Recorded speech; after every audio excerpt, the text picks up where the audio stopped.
Unified pension scheme एकीकृत निवृत्ती वेतन योजना म्हणजेच UPS ज्याबाबत सर्वच सरकारी कर्मचारी आत्तापर्यंत मागणी करत होते. अखेर ती लागू करण्यासाठी सरकारतर्फे मान्यता मिळाली आहे. 24 ऑगस्ट 2024 रोजी केंद्र सरकारने केंद्र शासकीय कर्मचाऱ्यांसाठी युनिफाईड पेन्शन स्कीम लागू केली, ज्यानुसार 1 जानेवारी 2004 नंतर सरकारी सेवेत रुजू झालेल्या कर्मचाऱ्यांना निश्चित पेन्शनची हमी दिली जात आहे. म्हणून केंद्रीय मंत्रिमंडळाने ही युनिफाईड पेन्शन स्कीम केंद्र सरकारी कर्मचाऱ्यांसाठी लागू करण्याचा निर्णय घेतला. योजना 1 एप्रिल 2025 पासून लागू होणार असून याचा केंद्र सरकारच्या जवळजवळ 23 लाख कर्मचाऱ्यांना फायदा होणार आहे.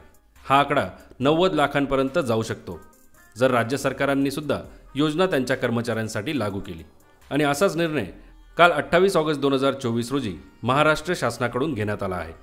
तर काय आहे ही UPS योजना आणि त्यातून कर्मचाऱ्यांचा कसा फायदा होणार जाणून घेऊया आजच्या या व्हिडिओमध्ये.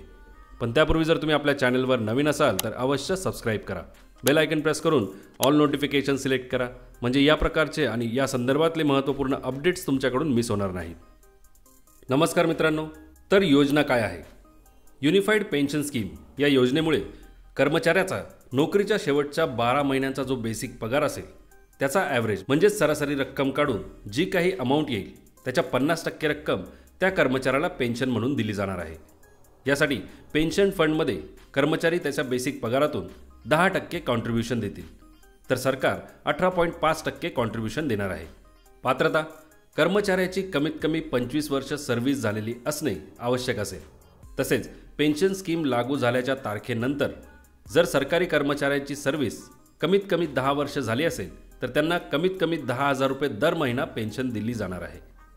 त्याचप्रमाणे कुटुंब निवृत्ती वेतन म्हणजेच फॅमिली पेन्शन रिटायर्ड कर्मचाऱ्याचा मृत्यू होण्यापूर्वीच त्याच्या किंवा तिच्या वैवाहिक जोडीदाराला म्हणजेच पती किंवा पत्नीला दिली जाईल. जी काही पेन्शन त्या सरकारी कर्मचाऱ्याला असेल त्याच्या 60% फॅमिली पेन्शन दिली जाणार आहे.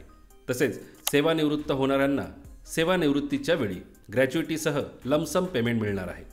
आता महाराष्ट्र शासनाचा निर्णय काय आहे?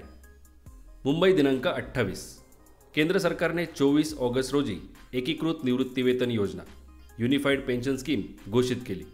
त्याच धर्तीवर प्रस्तावित सुधारित राष्ट्रीय निवृत्ती वेतन योजना ऐवजी महाराष्ट्र राज्यामध्ये ही योजना युनिफाईड पेन्शन स्कीम जशीच्या तशी लागू करण्यात येत आहे. तसेच या अनुषंगाने येणाऱ्या अतिरिक्त खर्चास मान्यता देण्यात येत आहे. केंद्र सरकारच्या कर्मचाऱ्यांना लागू केलेल्या एकीकृत निवृत्ती वेतन योजनेची मार्गदर्शक तत्त्वे केंद्र सरकारच्या अनुषंगाने महाराष्ट्र राज्यात लागू करण्याकरिता वित्त विभागास प्राधिकृत करण्यात येत आहे.